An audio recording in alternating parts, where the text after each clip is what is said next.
how's it going? So I was getting ready to strain an oat straw infusion. I thought I should turn the camera on because I know you guys have asked me about this before. I've jabbered about oat straw before, but let's do it again. So I thought, let's show you the whole process because after I strain one, I always make one. So let's make one and then strain one. So, Oat Straw, Restorative Infusion. She's really amazing for your nervous system, right? Like she's one of those herbs that's really good for like long-term stress, long-term repair. Meaning you've got to be using oat straw on a relatively consistent basis to like reap the benefits of her if you're working with her for like stress support. She's really good at like kind of like cooling down, you know, like a hot, burnt out nervous system where you're just like all over the place and you're always like on the verge of anxiety, right?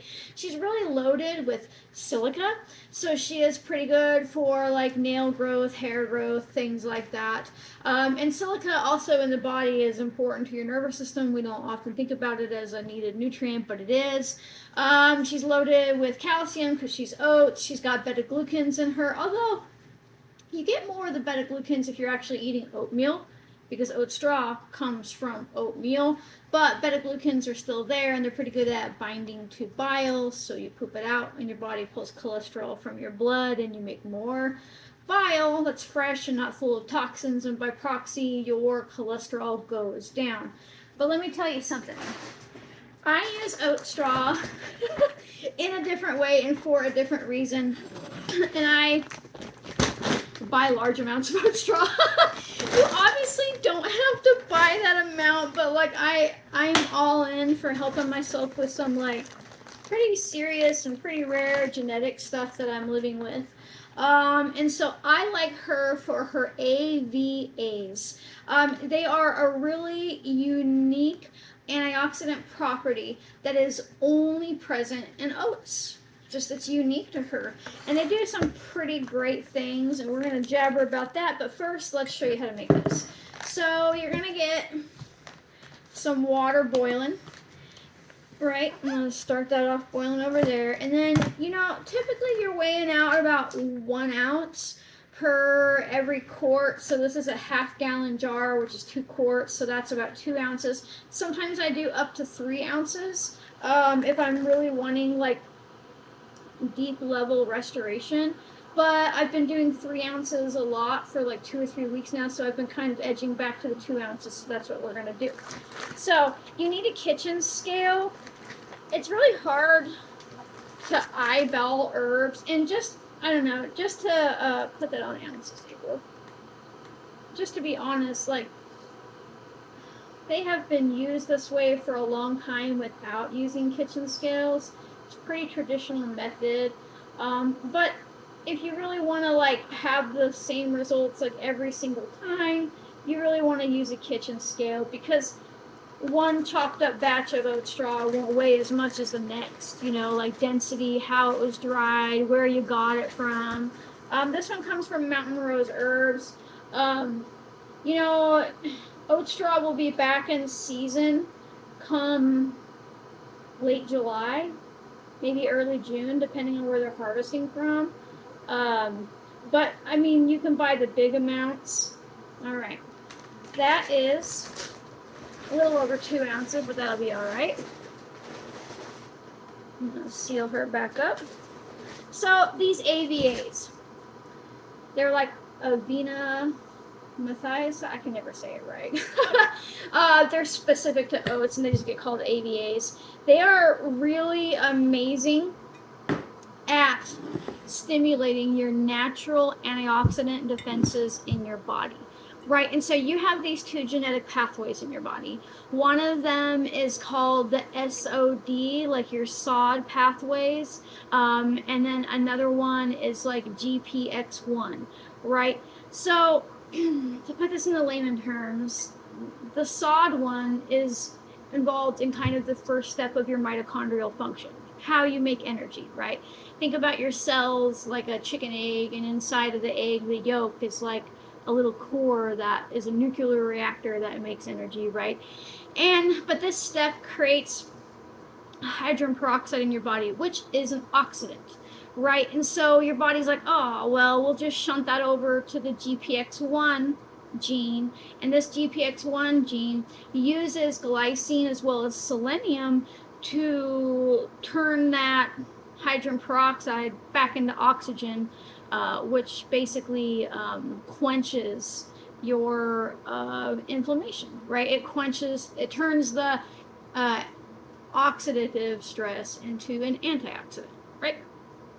That's as simple as I can get it, folks. But here's the thing. The AVAs in oat straw and oats, they have been shown specifically to upregulate both the SOD function as well as your GPX1 function. So that means that you're upregulating your mitochondrial function, which gives you energy, and you're upregulating your master antioxidant pathway, which is also like responsible for like glutathione production and stuff like that.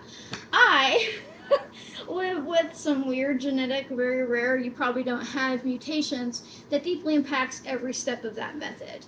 And so my body was just ravaged by oxidants no matter what I did. And don't say, well, why not just take an antioxidant? Because you can choke yourself to death taking antioxidants. I mean, you can take so many that you choke and it still won't repair your body's natural antioxidant pathways. It's kind of like just putting something in there that kind of quenches it, but you're not fixing it from the back end, right? It's a Band-Aid, right? And so for me, if I am making sure that I am getting plenty of glycine, either from grass-fed gelatin and or working with like a glycine supplement. I like the bulk supplement folks. They're not paying me. I don't get any money for recommending them. They're just really clean and they offer COAs. I take that alongside of this so my body has what it needs to actually do those steps versus just pushing the function. So, beyond me jabbering, it is as easy as a couple ounces of oat straw, up to 3 ounces per half-gallon jar, and then pouring your boiling water over top. So this boiling water is going to break down the cellular structure of the plant. You know, that tough membrane, kind of like how a carrot is tough before you cook it, or you could knock someone out with a potato and then you can turn it into mashed potatoes. That's the difference between a plant having intact cellular membranes and those membranes getting broken down. And so we're using that on like a microscopic level to do basically the same thing to the oat straw. And as it cools, it's going to act like a poultice on the plant matter and pull out all of the, you know, the compounds that we're after, the minerals, all that stuff. It's going to pull it all out. Now, usually I'll boil a little bit more water and pour it over top because I can never quite fit enough in my kettle. Right, but I'm just going to mix her up and sit her to the side. So what you would do is put the rest of the water in there, cap this, let it sit on your counter until it's cooled down. I'm making this in the morning. By the evening time before I go to bed, I'll pop it in the fridge. And I'll put a lid on it, and don't shake it. It's hot. It's going to go all over you, right? Okay, so let's set her aside and then pretend like time warp happened. And like it's the next morning, because it is. And here is the ready version. You can see how the water in the beginning goes like bright green, right? And then eventually it turns darker because that extraction has happened. Hold on, I gotta grab a jar. Okay, here's the part that people might actually care about. They're like, how do you strain your infusions like that? This is a canning funnel. This is, if my hands work, a random tea infusion like strainer thing. I have many of these things, and they usually find one that fits. It goes like that. This goes on top.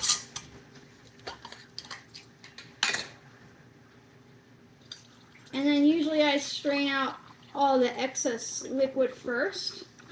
That comes out easy. And then I move fast.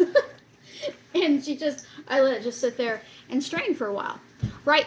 And that's basically my setup. I do that for everything except for if it's a mullein, I have to do a second strain, because if I'm straining mullein that way, it's not quite dense enough of a meshing to catch all mullein's microscopic hairs.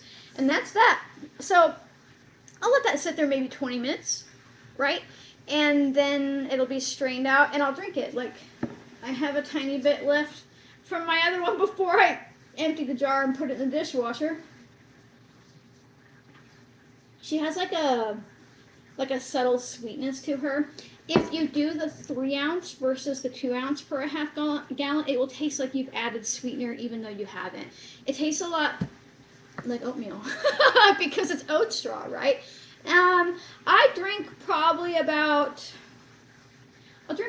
half of this in a day, and then I'll finish off the next half, and then I'll have my next one going, which I was trying to show you. She's rolling about now, starting to drop down and move up here, you know, and the hot water is making it hiss on the top there. But yeah, that is how easy it is. And listen, if you don't know where to start when it comes to herbalism, start with restorative herbal infusions. You are absolutely smart enough to put some herb in a jar, pour hot water, strain it the next day, and drink it like tea.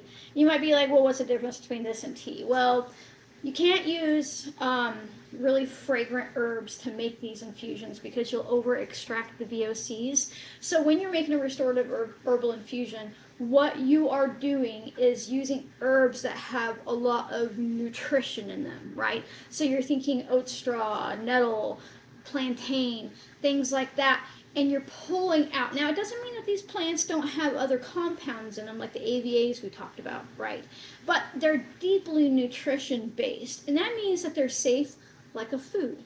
Now, you can still cycle through them. Some more than others need to be cycled through, meaning like you're drinking this a couple days a week and then a different one a couple days a week, and you kind of switch up your nutrition profile that way, right? You're getting like a varied diet, right? But it's really easy to step in herbalism this way. You don't have to buy the big 10-pound bag. I will say, if you have multiple people that are into herbalism, it will be cheaper if you guys like collectively buy a big amount at once, pay for it, and then divvy it out, right? Versus buying it in 1 pound increments. But a lot of people will say to me, well, you know, it's going to cost me $30 for a pound. And I get that. It depends on which herb you're buying, and prices have gone way up, obviously. But hear me out. If you're just making a quart at a time, half of this amount, you only use 1 ounce. And there are 16 ounces in a pound. So you get 8 gallons. 8 gallons, if I did the low-key drug math on top of my head with ounces and shit, you get about 8 gallons out of a pound. And if you divide that up between 40, like, you're not paying a whole heck of a lot for a nourishing herbal situation that is making your body feel better versus the money that most of us are likely wasting on like highly refined juices or soda or other crap from the store, right? So yeah, I mean, it really does just make a difference on your health. And just a matter of what you decide to prioritize spending, what little money we all collectively have right now on things, you know. But this makes a difference in my life, and I can tell when I'm not drinking it. And what's interesting is I've had a relationship with oat straw for like a very long time. But when I learned about my unique genetic stuff and what I could do to support oat straw's functions in my body better. Like when I started adding in tons of grass-fed gelatin, which I already kind of ate on a consistent basis, but not like intentionally every day, if that makes sense. Or taking glycine as a supplement, and making sure that I was getting plenty of like animal-based selenium-rich foods, because that's an important part for your antioxidant defense. So like sardines, or even like oysters, or kidney if you're brave, things like that. I really started to notice oat straw's impact on my well-being after that, because it was like I was giving those master antioxidant pathways the materials they needed. That way, when oat straw stimulated that function in my body, it could actually respond. Because you can stimulate something in your body until the cows come home, but if it doesn't have what it needs to function. Like your GPX1 does need a lot of glycine, and it also really does need a lot of selenium. Like it literally takes selenium into this little gene. Think of it like a Pac-Man, and it's like rah rah rah, but it's using little bits of selenium to like quench that oxidative stress, right? And so people with GPX1 mutations and things like that, they need like double, if not triple, the amount of daily recommended selenium. And if you're a person that's like hypersensitive to chemicals and stuff like that, I would highly consider getting eyes on your GPX1 genes and seeing if you have a mutation there.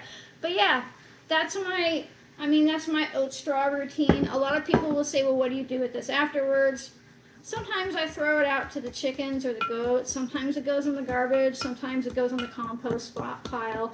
It just depends, you know. But mainly, I'm gonna pop this in my fridge, and it's like a food. It's like a food. So you wanna drink this up within 3 days. You know, that's the rule. Food 3 days. My mom was deep into food service when I was a kid. Like her whole life, she like cooked at like elderly homes, and like we never could afford like babysitters and stuff, so I was always there. So the level of like food service is like in my brain is pretty wild. 3 days, people, nothing past that. Anyhow, so I really believe that you're smart enough to do this, and I believe that you can bring these herbs and this healing into your life, one safe, simple, basically jug of herbal tea at a time. And I really do believe that, even if you don't think it's true. I know it's true, so give it a try. If you like my random videos where I'm a real human, I dump my brain out, and I trip over words, and I just exist imperfectly, consider becoming a member. You can join for less than $1 a month. It's just a way to support my capacity to keep, you know, Oat Straw infusion, roof over my head, to teach freely.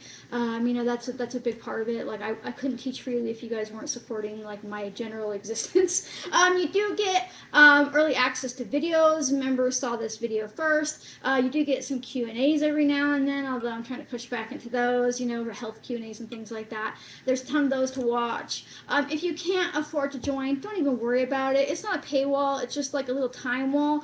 So if you're watching this and you're not a member, it's because I let it go. Right, I let everybody see it. I just kind of let members see it first. I'll also check out my books. I've got all kinds of books, and I don't talk about them enough. They'll be linked down below somewhere to click on. I've got definitely 10 plus books, all kinds of stuff to learn about there. And if you can't do any of that, or even if you can, make sure that you like, comment, do the hype thing. That seems to help. Subscribe, turn on notifications, and share. Sharing is super important because it helps other people realize that just like you, they're smart enough to do this, and it tells the algorithm that I'm a cool person. So I'll see you next time, folks. Thanks for watching. Bye.